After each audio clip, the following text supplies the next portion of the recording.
Hi again, everybody. Ty Linder with you, this week's Student Athlete of the Week. And we go to the pitch to find her, Morgan Ma, a junior out of Edmonton, part of a Golden Flashes soccer team that swept the weekend, knocking off Buffalo and Akron. One of those at home, one of those on the road. And Morgan, congratulations. You guys won the East Division a year ago. You were favored to do so again. And that's a big weekend to sweep two matches, isn't it? Yeah, it is. Buffalo, we lost to them last year in our last playoff game. Well, it was actually our first, and it was kind of good just to kind of give them a little bit of payback. Describe that matchup, because scoreless for a while and then one single goal ended up being the difference. It was not the prettiest match, I would say, but we definitely outworked them, and that paid off in the end.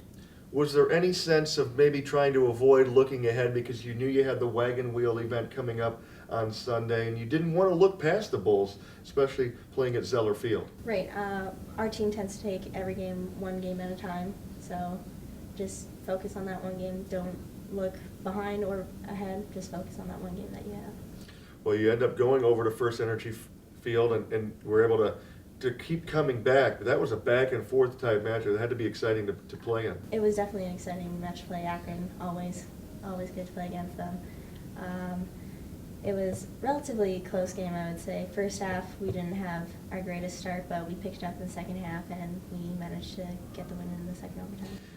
Now, you've been starting since you were a freshman, but you'd only had one goal. You picked a pretty good time for your second, didn't you? Yeah. It was pretty climactic, I would say, for my second goal of my career, I would say. It's pretty cool.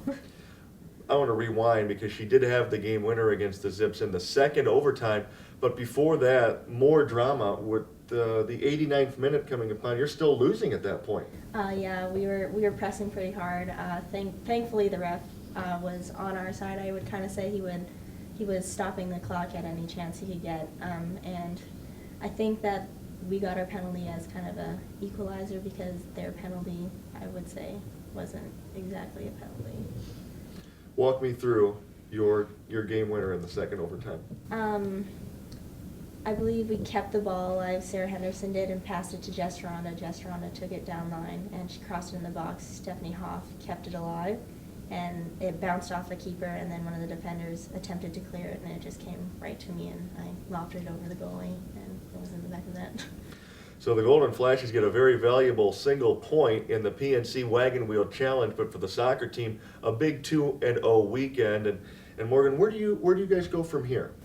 We go to Western Michigan on Friday, and then Eastern Michigan on Sunday.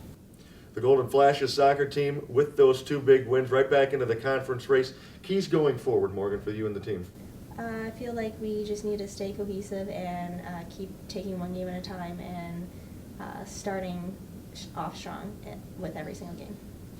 Our Student Athlete of the Week from the victorious soccer team, junior Morgan Ma. They knock off Buffalo in shutout fashion, then come back several times against Akron on Sunday to win 3-2 in double overtime. Stay tuned. Coming up next week, we'll have another guest and our Student Athlete of the Week. I'm Ty Linder. Go Flashes!